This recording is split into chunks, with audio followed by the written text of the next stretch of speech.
7 o'clock, the meeting will come to order. I'm Grace Lesperance, Cascade Township Supervisor. Clerk Slater, please call the roll. Trustee Nordhook. Here. Trustee McDonald. Here. Treasurer Pierce. Here. Supervisor Lesperance. Here. Trustee Kessel. Here. Trustee Shipley. Present. Clerk Slater. Present. Please rise if possible for the Pledge of Allegiance. Allegiance to the flag of the United States of America, and to the republic for which it stands, one nation, under God, indivisible, with liberty and justice for all.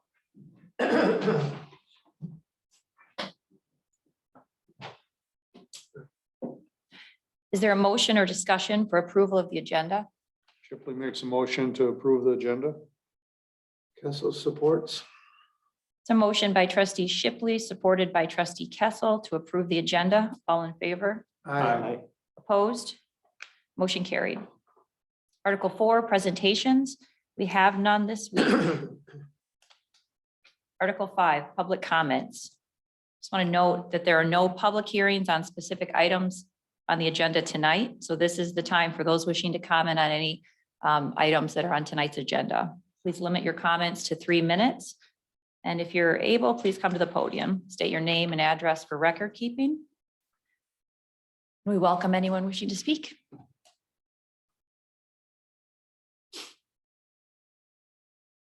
Anyone virtually? Thank you, Supervisor Lesperance. Right now, I'm going to allow Keely Shea to talk. So Keely, I'm just going to press my little button over here and you should be unmuted.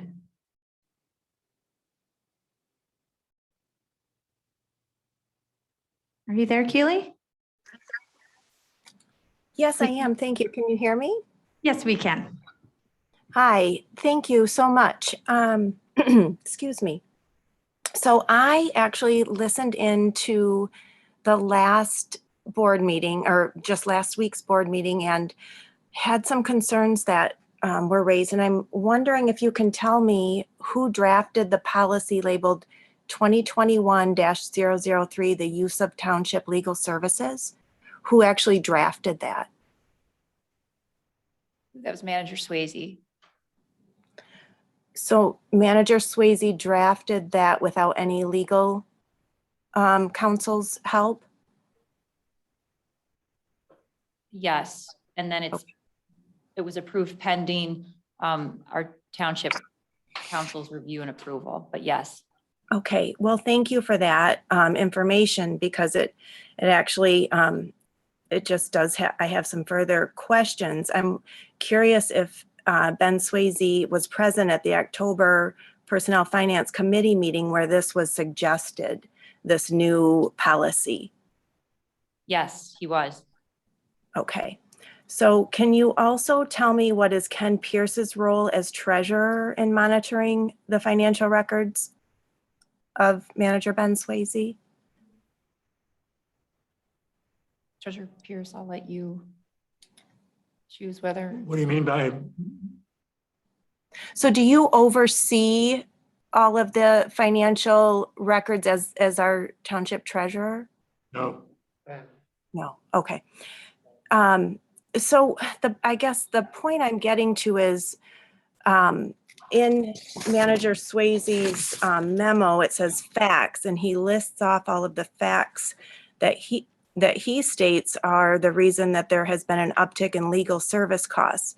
New board and commission members, new township attorney, in-depth SAD process, hotel tax tribunal. But I, having been quite involved in all of this, I would think that probably one of the most important facts omitted from this memo from Manager Swayze is the fact that Ben Swayze and others on staff have been questioned and now for allegedly violating the federal stipulations of the CARES Act funds. In addition to the misappropriation of the very funds the board voted to spend the CARES funds on. So in addition to those CARES fund violations, there are other concerns regarding the Cascade Township expenditures of taxpayer funds. And so there's an ongoing forensic audit. These legal services will obviously encompass a large percentage of the township legal costs for this year, and they're necessary in order to move forward in a new way, free of fraud. And if anyone wanting details on the CARES Fund allegations, please see the minutes of the July 14th, 21 board meeting. So the concern with this policy and procedure, besides the fact that multiple Cascade residents have expressed great concerns regarding Manager Ben Swayze, Assistant Manager Stephanie Fast, board members Pierce, McDonald, Kusel, and Slater's repeated OMA violation concerns, anyone paying attention can see clearly the huge problem here. Well, those are all in past meetings, and I can detail those out for you later. We have Cascade Township staff and board members, or the Cascade Township, I guess, as a whole, currently under a forensic audit. But those same manager and board members are now writing policies and procedures to prevent the residents and taxpayers of Cascade Township from accessing the very township attorneys that our tax dollars fund. And the reason that these policies and procedures are being written is not to save money. It's to keep the residents from discovering the truth and to protect those that are writing these policies, to protect their bottom line, not the townships. So I think this is so clearly a case of the fox guarding the hen house that it would be absolutely, I don't even know the word besides insane, to allow these same people to continue to write these policies and procedures to limit the power of the people to stand up for our rights. There must be a better way, as whatever we have been doing clearly isn't working. 10 more seconds. I would say that it is just a matter of common sense to have somebody else in place 3 minutes. instead of allowing the same people to continue making these Ms. Shea, policies. yeah, 3 minutes is up. Thanks.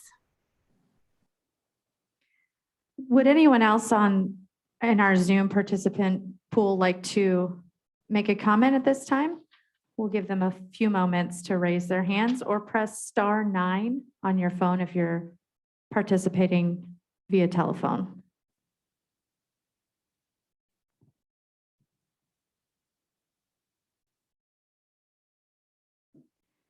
It appears that no one else is raising their hands.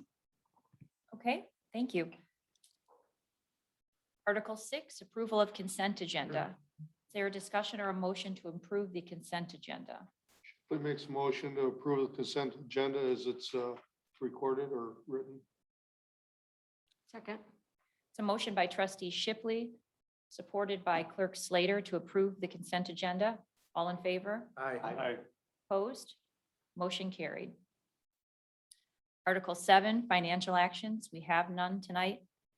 Article 8, unfinished business. Also none tonight. Article 9, new business. First will be item 114, 2021, financial commitment to the Right Place for Economic Development Services. I believe we have Mr. Randy Thielen here tonight, who's the CEO of the Right Place, and he will speak to us about the organization and goals. Appreciate your efforts. And Oh, thanks. thank you. Thank you. And very much thank you for having me here today. I have to tell you, first of all, your website is fantastic. I went to Cascade Township Hall for this meeting today and nobody was there. So I had to pull up really quickly to find on the agenda where this is at, and your website was very easy to navigate. So kudos to you for that. I suspect over the past 30 years, a number of you have had a chance to meet and engage with my predecessor, Birgit Close, who led the organization for 30 plus years. Nodding of heads. I took over on March 1st of this year in the midst of a pandemic and met with a number of people via Zoom, and I'm pleased to be able to be here today in person and just share a little bit about what we're doing at the Right Place and how we're continuing to move forward. Fundamentally, we've got a very strong organization that's had a profound positive impact on the region over the years as a great partnership across Kent County and now across all of West Michigan. We're continuing to build on that legacy that Birgit built around a theme of people, place, and prosperity. And if you don't mind, I'll walk through these slides and share that with you. Thank you. So our mission is really to drive sustainable economic growth that drives quality of life enhancements for the people across the community of West Michigan. And that really comes down to two things. Can we find greater opportunities by way of jobs, which helps create a greater quality of life for that individual and for their family? And then second, can we attract new investment that creates a tax base that provides a greater quality of life for all, as we can invest in our schools, we can invest in our parks and what have you. So that is kind of the vision and mission, if you will. Thanks, Ben. We set an aggressive 3-year agenda, and as we sit here towards the end of that second year, we're pretty much 2/3 of the way towards our goals across all of our core objectives. And to do that in the face of a pandemic, we're certainly proud of that work. And we see next year being a very strong year where we can exceed these 3-year goals as we finish up that campaign. I mentioned earlier our desire to have a strategy centered around people, place, and prosperity. It starts with people. Fundamentally, we need to find ways to make sure everybody can achieve their highest and fullest potential. That means we need to train them and prepare them for careers or entrepreneurial pursuits as best we can.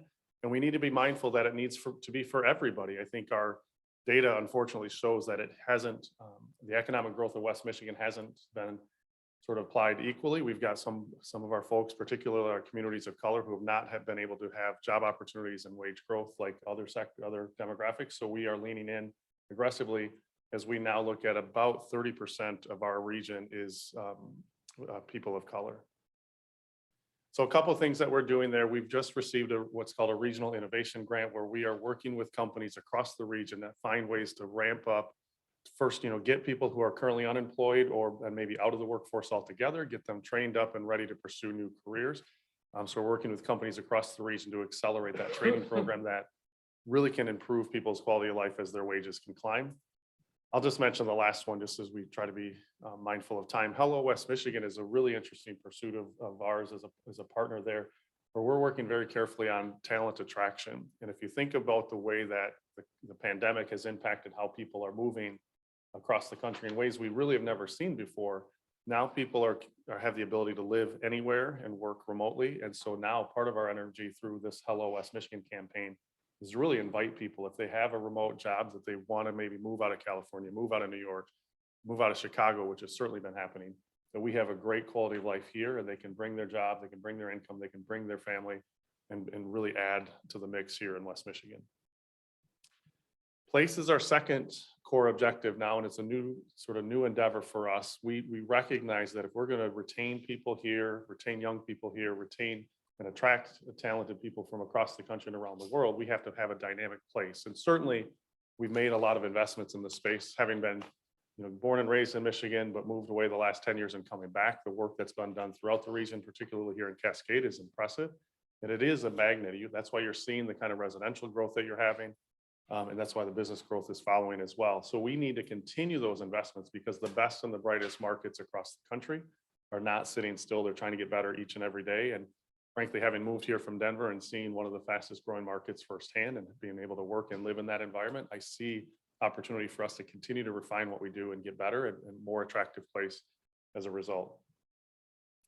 So we've got a handful of things happening here. We have created a new unit at the right place that's leading a community development effort to go alongside with our traditional business development activity. The idea that if we can attract people, the talent, and we can create a place that's magnetic for them, that the companies will follow in a much even greater clip than what we've been able to enjoy over the last 20 years, 30 years. The last thing I would say is we're really working hard on the American Rescue Plan and working with communities and being a resource for them as you try to make big decisions with the dollars that are coming forward. So we've ramped up that effort. And one effort that links into the next slide is site development, and how do we make sure all of us as communities are planning not only great residential communities and great places for services and food and beverage and retail kind of opportunities for our residents, but also making sure, and this is a trend across the country kind of going the other way, but making sure that we have places for business to grow and create the jobs that create the high paid, high skilled type of work that can really support a family, and making sure we plan accordingly. So we're working on site development. The Prosperity Initiative is the one that probably most people recognize as part of the right place. When Birgit would travel to Germany or throughout Europe and look for those companies that would have an interest in investing here, we certainly are continuing that kind of effort and maintaining those pipelines to the European market. We're also adding a Silicon Valley outreach effort where we can look for those technology jobs that we know our young people are really interested in and want to partake. About 5% of our regional economy is in the tech workforce today. Our peer communities, Milwaukee, Louisville type of towns, they're at about 10%. aspirational markets like a Nashville, a Raleigh, or a Denver, Salt Lake City, they're at 15%. So we have an opportunity to grow that and generate the type of jobs that are going to pay, you know, a great wage, be really attractive to the young people coming out of college that everybody wants to help retain. So a couple of things here. Historically, we've made about 400 retention calls, including 50 here, 52, I think, here in Cascade in the last year.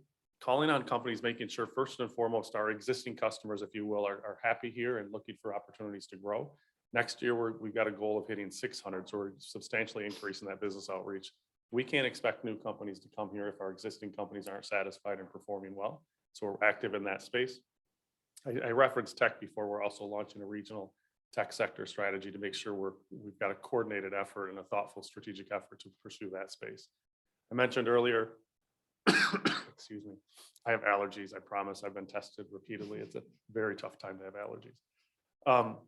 But we've been actively visiting with companies throughout Cascade Township. We stay in close communication with Ben and his team as we do that. Again, looking to make sure we're removing any barriers to their growth and finding opportunities to encourage their growth.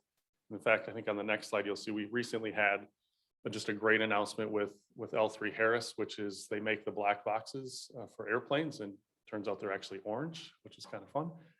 But very high skilled, high wage work, not a lot in the way of investment, but really strong addition to their job base. And most importantly, as that company went through a series of strategic decisions, they recognized that Cascade is a place where they wanted to grow.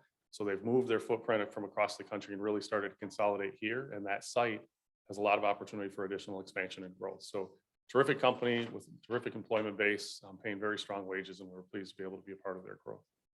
So with that, I would take any questions that you might have.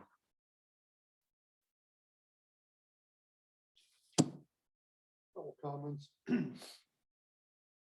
At first, I was not a believer in the right place. I looked at it as just another organization to skim some municipal money. But over the past couple of years, Supervisor, we have been benefited by some of their involvements. And I only wish that you were also involved in some of the lower technical aspects and getting employees out here to replace a lot of empty seats that we, as everyone, had. But I think that it's a beneficial organization, not only to the region, but also to Cascade Township. Thank you. I would just add, we are investing in our talent development work and have hired a couple people on staff to help as we meet with those 600 companies next year. And as we've met with 400 this year, really pushing the envelope to encourage relationships with our community college, digging in and getting even deeper upstream with our high schools and intermediate school district, looking for ways to, the fact of the matter is, if let's just take a high school graduate, when they walk across and shake their hand and get their diploma, or their school diploma, maybe go hug their mom. After that, many kids don't know where they're going to go next. And so we're really pushing employers to get engaged with their high schools even more than ever before. So no kid goes across and doesn't really know what their next step is. And that will help them identify what career path they want to pursue, avoid a lot of student debt, and help employers capture that up front. So we're putting some energy there. There's also, in round numbers, 25,000 people that are unemployed today across Greater Grand Rapids. There's an equal number of about 27,000 people who have left the workforce altogether. Some have early retirement, some have childcare issues, some have, on the bus or when the school emails or texts you in the morning said the buses aren't running today for a COVID-related reason. It's really tough for some people then to drop their work and take care of their kids. So it's a tough time for people to get back in, but we're working very closely with employers to help invite people back into that workforce. It's not just the unemployed, it's those who have left that we got to work on. Are there any companies that you're working with currently that are thinking about locating or relocating to Cascade? There are. I can't give a ton of details for just due to the confidential nature of those types of projects, but there's some terrific, we talked earlier about site development. The airport has really done a wonderful job preparing some real estate for development and sort of identified where they're going to grow their air services, but where they have property that can be developed for business growth. And we have a couple of very interesting companies, really interesting companies looking at that area with great interest. Thank you. Yeah. What's your take on our bus service from Grand Rapids? Boy, truthfully, we've got a ways to go. I'm a big transit person. Having moved here from Denver, I took public transportation every single day. I think we need to find it.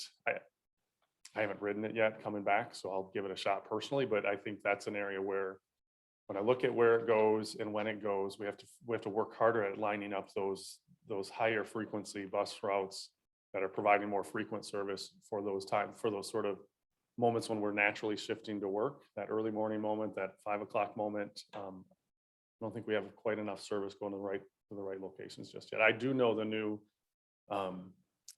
Public Transit Authority. What is it named here? I'm so sorry. I'm still new myself. What's the Rapid. Rapid? Thank you. I do know we have a new executive director there, Deb Prado, who I've met and spent some time with. I know she's aggressively getting after that. But as you think about barriers to get to work, that certainly is one of them. Thank you. Thank you. What would you say to residents who, when you talk about growth, at least in Cascade, a lot of residents are concerned, maybe what's the right places? Where would it fit within like its goals and stuff? Cascade has a lot of growth and we have a high demand for here and for growth here. But when you think about necessarily more isn't necessarily better. Mhm. And for residents who already live here, who are the ones paying taxes, what about those who want to preserve kind of what we have? When you hear growth, it's kind of a generic more, but do you know what I'm saying? There's a reason why people want to live here and usually it's not because of It's the blend, right? It's the quality of the job and it's the quality of the life and quality of community that all comes to make it an attractive place. No question. You know, it's interesting I come back to Michigan, spent time about 5 years in Omaha, Nebraska, and about almost 3.5, 4 years in Denver. Denver is known as one of the fastest growing markets in the country, and it is, and that creates a set of problems that they're wrestling with.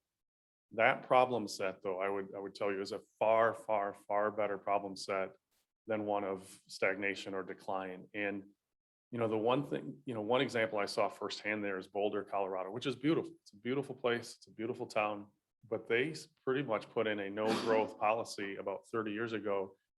And today the average home price is north of $1 million, and it is no longer an approachable place. If you were there when those rules went into place, you did exceptionally well. If you ever wanted to try to find ways to move into that market, if anybody here wanted to move into that market, you would be astonished at the price of a house that's about the size of this room or less. So you can't really pick, because if we slow down growth today and we take arbitrary decisions to slow it down, there's no saying that we can turn it back on someday when we need that growth and we need that tax revenue to help reinvest in the library, reinvest in our public assets. So I would just caution, I think there is a little bit of that NIMBY mindset out there, but the concept you're describing, Supervisor, is really related to affordable housing. If we curtail housing growth, we're naturally going to shrink supply, which is going to naturally grow prices, and that makes it less and less affordable for more and more people. So I think we have to find that right balance. tricky. And it is. It's not easy. I empathize, but at the same time, I would be highly cautious of putting artificial constraints on growth because you can't necessarily turn it back on. And what I've seen in communities that have curtailed growth, they have seen their prices for homes run rampant, making it a highly unaffordable place. Not bad for the residents who live there already, though. Until they sell, right? And then when they sell, they can cash out, certainly, but then the next people are suddenly finding themselves house rich, cash poor, and maybe not enjoying quite the quality of life they would like.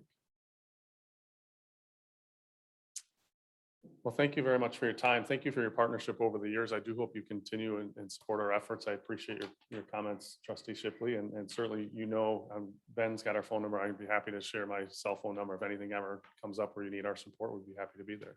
Thank you. So thank you. Thank you.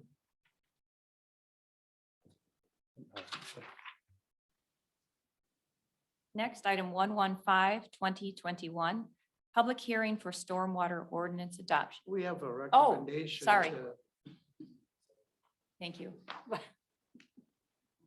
I'd Is make there a a motion or motion that we discussion? approve the recommendation to support a rate place to the tune of $9,000 over the next 5 years.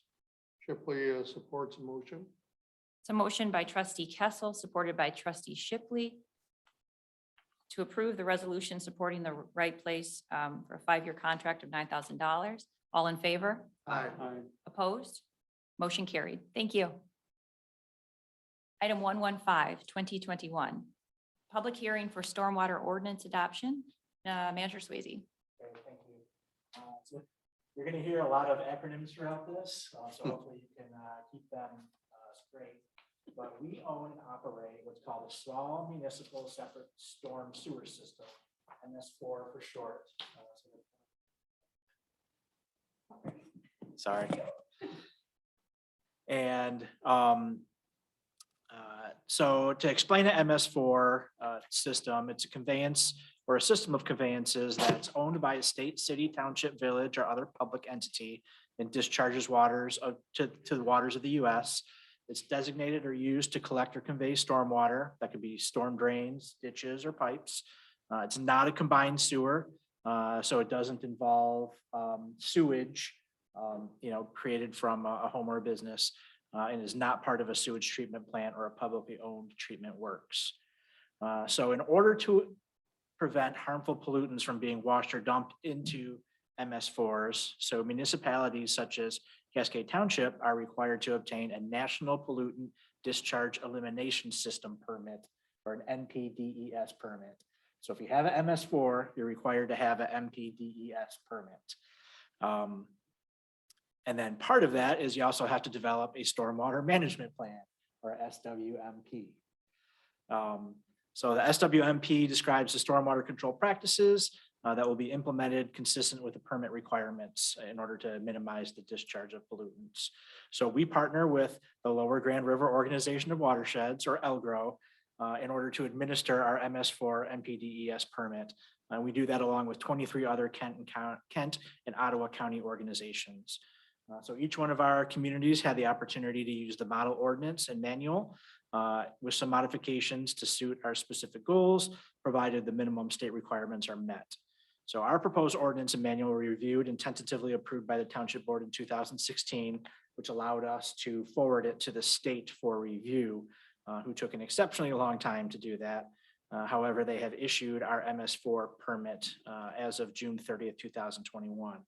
And part of that condition of that permit is that we have to approve the new stormwater ordinance prior to the end of this year. So I put a bunch of stuff in your packet for review. However, probably the most important part to tonight is we have Township Engineer from Fishbeck, Mike Baravotes, and Kara Decker from Elgro here to talk a little bit about the program as well. So I do want to note tonight that we're not asking you to approve the ordinance. All we're asking you to do is set a public hearing, which will allow us to take a public comment on the proposed ordinance. And we're recommending we do that at our December Township Board meeting. With that, I'd invite Kara and Mike up to talk a little bit more about the process and what the stormwater ordinance would accomplish. Good evening. My name is Kara Decker, like Ben said, and I work for Grand Valley Metro Council and the Lower Grand River Organization of Watersheds. So I am an environmental engineer at Metro Council who helps coordinate and make sure that Cascade is in compliance with this stormwater permit. So this is kind of a follow-up to a presentation that you all received, I think at one of your July meetings, when Steve Peterson and my supervisor, Wendy Ogilvy, were here and kind of gave a broad stormwater overview. So since then, your new stormwater permit has been issued, and like Ben mentioned, you're required to adopt a new ordinance that goes along with that permit. The first permit that the township had was actually issued in 2003. And so since then, our regulatory agency, which is the Michigan Department of Environment, Great Lakes and Energy, they used to be DEQ, now they're EGLE.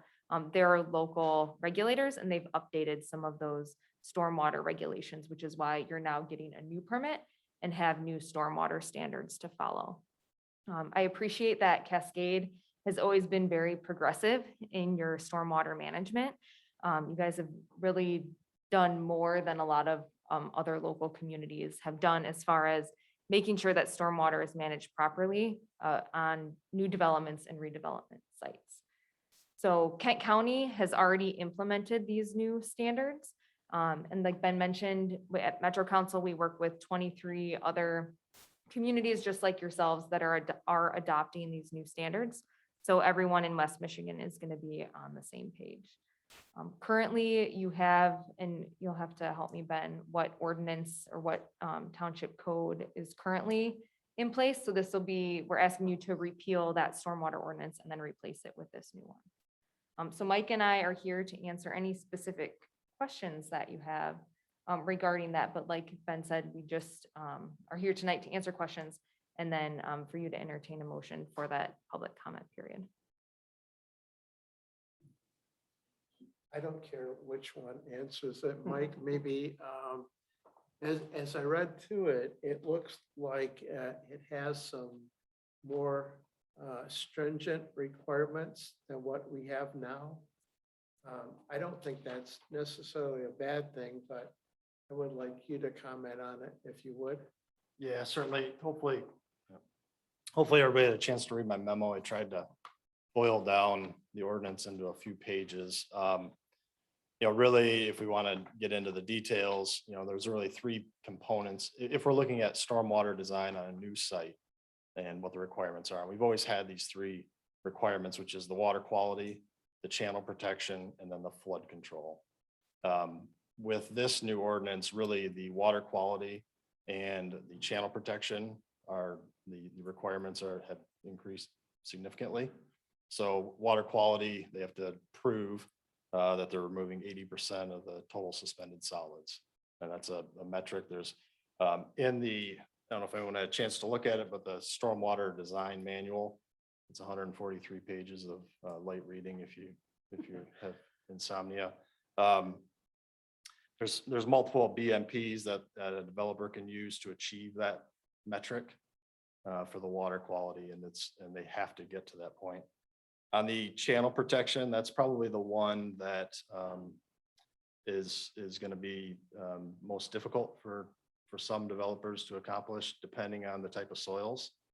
So channel protection, in kind of in layman's terms, is the 2-year event, which those smaller, but not small, not a light rain, but a 2-year event, those that causes erosion downstream. So the idea there is take a site, whatever the increase, if it was grass and now you have impervious area, the rate and volume increase for that 2-year event has to be retained on site and infiltrated. So on a site that has sand, that's achievable. On a site that's clay, it'll be very difficult for developers to comply with that. In that case, there is an extended detention option. And that's only if they meet certain criteria that are outlined in the ordinance. So if they meet that criteria, then they could use extended detention. And then flood control, we've always had flood control. We're still using the flood control zone map for the most part. Zone 1 now is the old A, which is infiltration of the 100-year event, or it was retention or detention for the 25-year event. That's now detention for the 100-year event. Zone B is the 25-year event, and then, zone 2, and then zone 3 is, for the most part, property that's near the river where detention or retention is not required because the river is there to take that flood water. One thing to mention in the channel protection, in 2015, when we were looking at it, one of the concerns was, what about sites that are being redeveloped? So take, for example, something along 28th Street, which was, a great example would be the old lumberyard on 28th Street.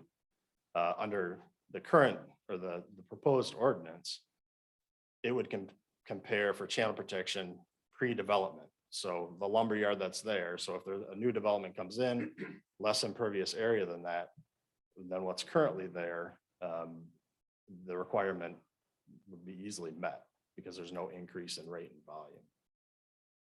Is everybody still following? Maybe I put it right. Okay. We saw that redevelopment as an opportunity.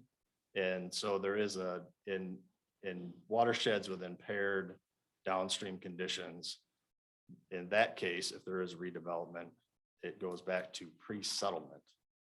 So what the site was, it's now the new site is measured against pre-settlement, which would be meadow or forest.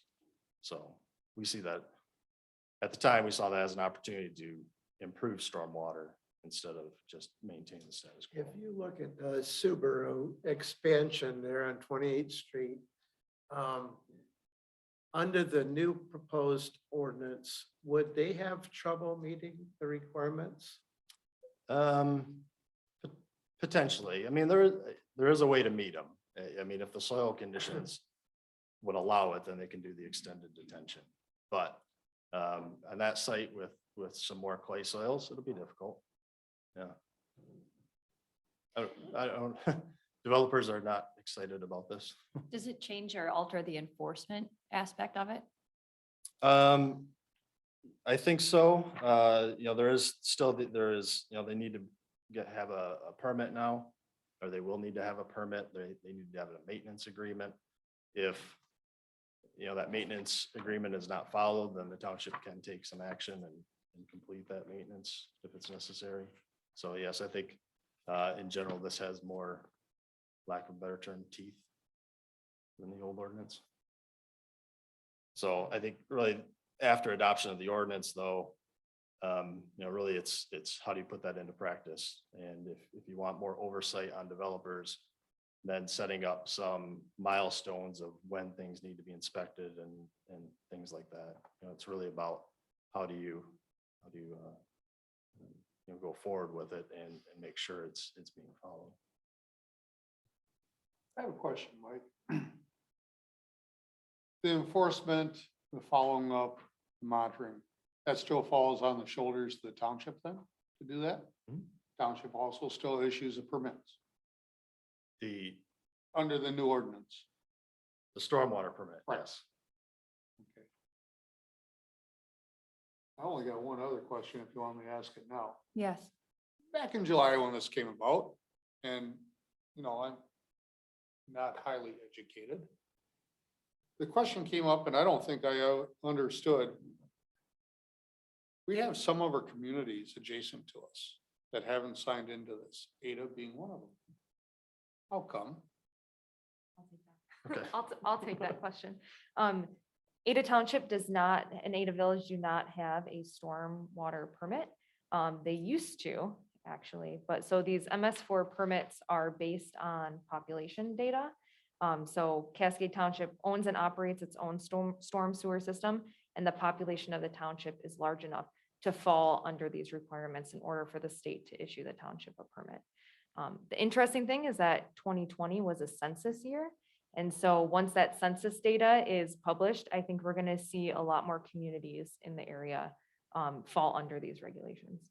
But this is already being applied countywide. So if a developer is applying to perform a project that discharges into a county drain or has something, or is also with the Kent County Road Commission, they will have to follow all of these same standards also.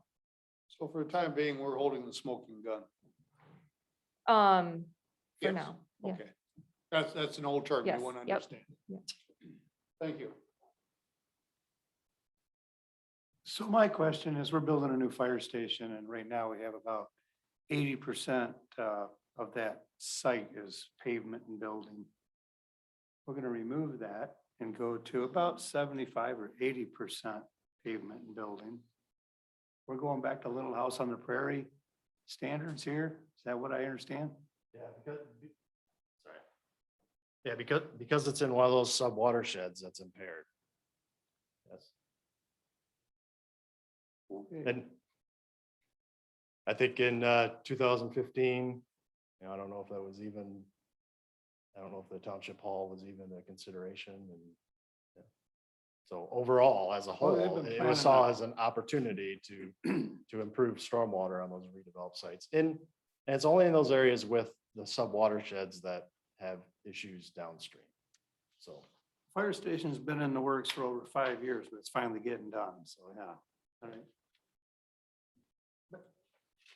Mike, you know, the stormwater issues we've had over the years, and of course, the last 10 years, we've heard more and more about it. Every year, we get new issues, concerns. So overall, this new ordinance would actually be better for us in the long run, wouldn't it? Because it's gonna, you know, capture more pollutants. It's gonna make the stormwater runoffs, because we've had some serious issues where residents complain about, property running, water ruining their property or hurting their property. This will help prevent some of that, won't it? Well, certainly. And it's required. Now, remember, this only applies to new sites going forward. Sure. But there's still new sites being done. Certainly. I mean, I can think of residents in my neighborhood who have complained where, 10 years ago, a house was built and all the stormwater from the roof was all funneled right onto their property because it just happened to be 10 feet lower, and they get washouts in their property. And so for somebody new, now, they try to resolve that with a neighbor, but we can mitigate that going forward, I would think. Yeah, and there are some exceptions for single family homes and agriculture and airport, some other exceptions too. The Thank you. airport's an exception. I believe it is because for aeronautical purposes. Oh, Wasn't the last one too. Yeah. Get and the out jail airport, free. the airport has their own industrial stormwater permit. So Yeah, they're sure. managing stormwater on their property also. Sure they are. managing can be interpreted. Many ways. Moving along. Well, I move we set the public hearing for December 15th. Oh, absolutely, I support. It's a motion by trustee McDonald, supported by trustee Shipley, to set the public hearing for the stormwater ordinance adoption on December 15th. All in favor? Aye. Opposed? Motion carried. Thank you both Thank for you. coming out tonight. Item 116, 2021. This is appointments to the Laraway Lake and the Thornapple River Assessment District Ad Hoc Committees. Just want to say quickly, thank you to everyone who applied. And I hope that many of the residents continue to attend and participate on the committee or at the meetings, even if they're not formally on the committee. First, for the Laraway Lake, the appointments are trustee Kessel, the board representative, Mr. Tom Coster, and Mr. Owen Pyle. For the Thornapple SAD Ad Hoc Committee, the appointments are trustee Shipley as the board representative. We've got Mr. Jeff Carpenter as the CRTA representative. And other members, Mr. Thomas Keith, Mr. Michael Wiegland, and Ms. Lori Gottlieb. And then this is last minute tonight, and I apologize, it's not sooner, but I've added 2 additional nominations for regular members, so it would expand the committee by 2. Manager Swayze has informed me that that would be appropriate to do tonight and fill those. And I think the purpose would be to provide a more evenly balanced perspective of all the different residents, and it should help further the overall goals of the special assessment district. So I apologize. 1, that it was kind of tilted before, and 2, that it was last minute to even it up. But those 2 additional nominations would be Mr. Scott Rizzi and also Ms. Leanne Rowland.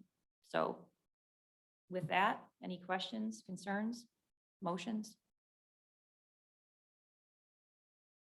Just a quick suggestion that when a motion is made, that the language of the motion includes adding 2 additional spots to the ad hoc committee, because that was established by resolution.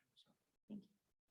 I move to approve the appointment that supervisor made for Laraway Lake and the Thornapple Special Assessment District, including the 2 additions of Scott Reese and Leanne Rowland. Support.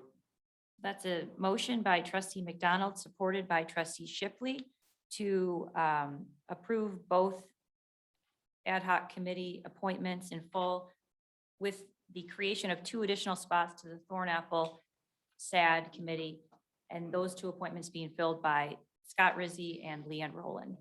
All in favor? Aye. Opposed? Motion carried. Thank you for everyone for their patience and help on that.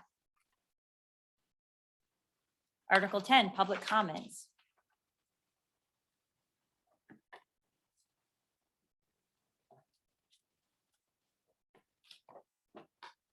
Scott Rusty, 7238 Cascade Road. I just have a quick question.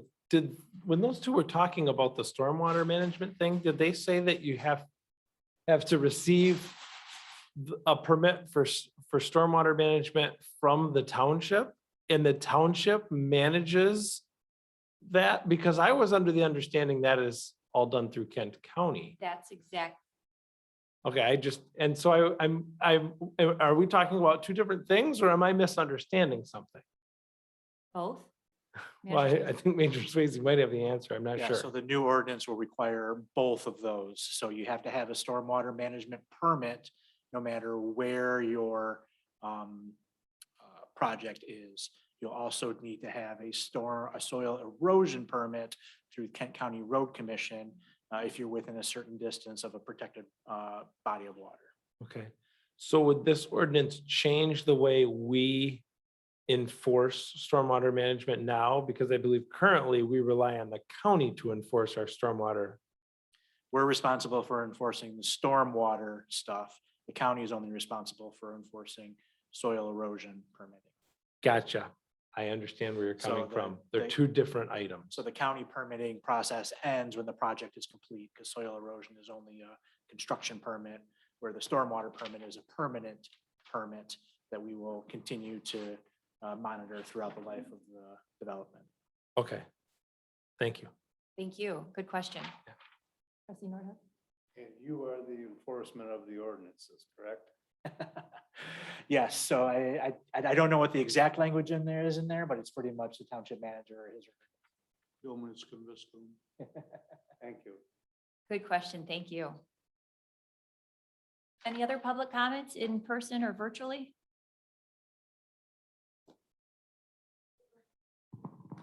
It looks like we have Kurt A, and I'm gonna tear up your name, Rapun. I'm gonna press allow to talk, so if you'll unmute yourself, Kurt.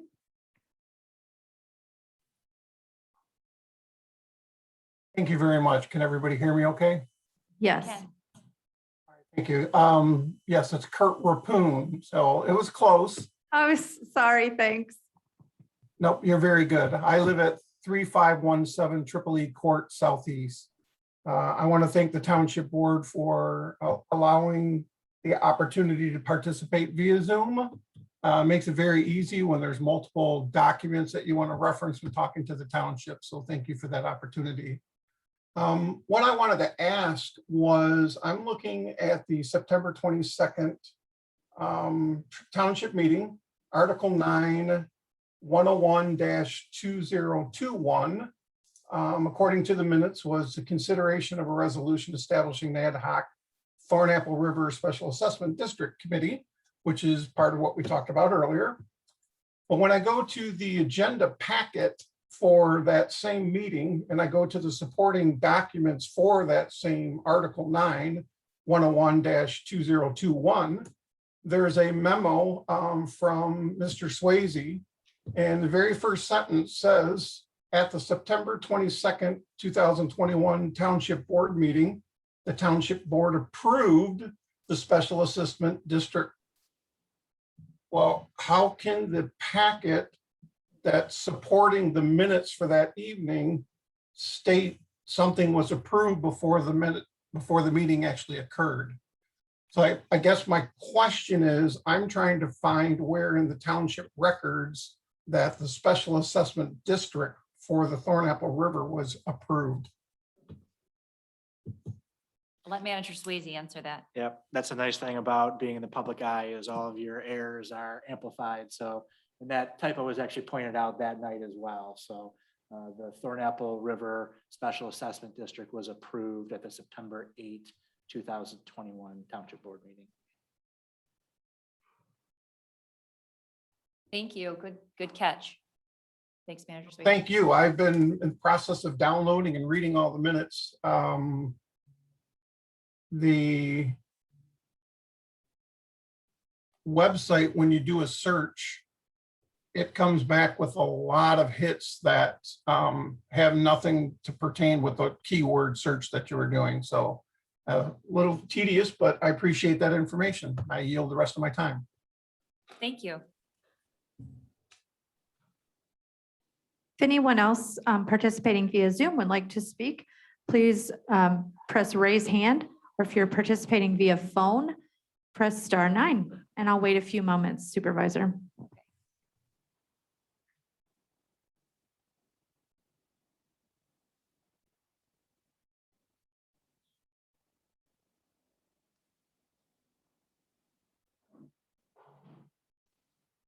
It looks like no one else would like to make a public comment. Thank you, Supervisor.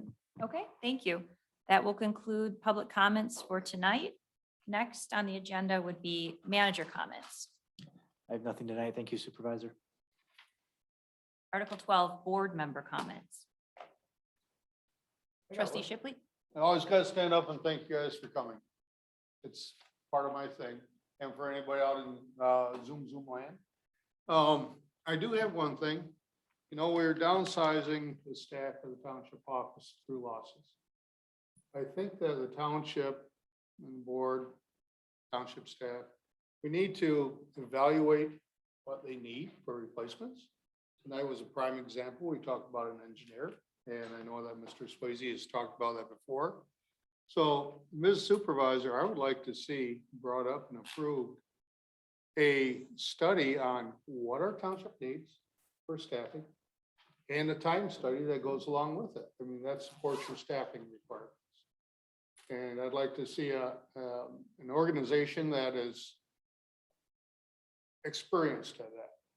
Not necessarily a municipal organization, not necessarily somebody that's tied to the state government, but somebody from outside. And I think that it's appropriate that we do that post haste to support Mr. Swayze and our staff.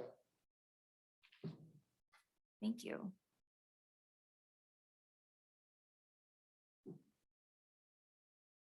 That has been on the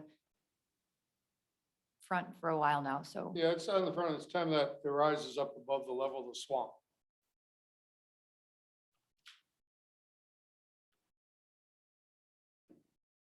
Any other comments or? Trustee Nordhook? Yeah, I have one. Last meeting, Mr. Merlin, I read some of his, or entered some of his comments into the record. We really didn't get any answers on it.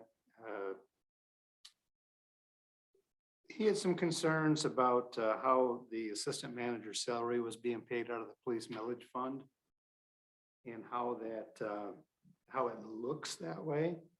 So we'd like to get some answers on that. Like he says, it's hard to actually find it, the way it says it's transferred from other fund or transferred from blank fund. But I did include, and I did email everybody a copy of the official August 6, 2013 ballot that had the police millage language on it. And nowhere on here does it say for salaries of assistant township manager. So I guess I'd like to get to the bottom of, is that actually happening? And if so, who authorized it? So Mr. Merlin and I are waiting for answers.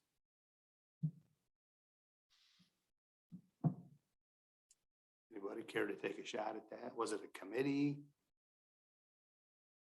I'm happy to provide a written update to the board. I did not get that email today. If you could forward it to me, I'd be happy to respond to that. Be happy to. Great, thank you. Happy. Thank you. Anyone else? Make a motion for adjournment. Wait, I'm not saying it's important, but one last one. I want to thank State Representative Thomas Albert. He is our state rep and he serves also as the chair of the Michigan House Appropriations Committee. The state budget was just approved. And I don't want to jinx it because it's not formal. We haven't received it yet, but largely thanks to him, it looks like there could be about $1.5 million earmarked for the PFAS remediation that needs to happen right here in Cascade. So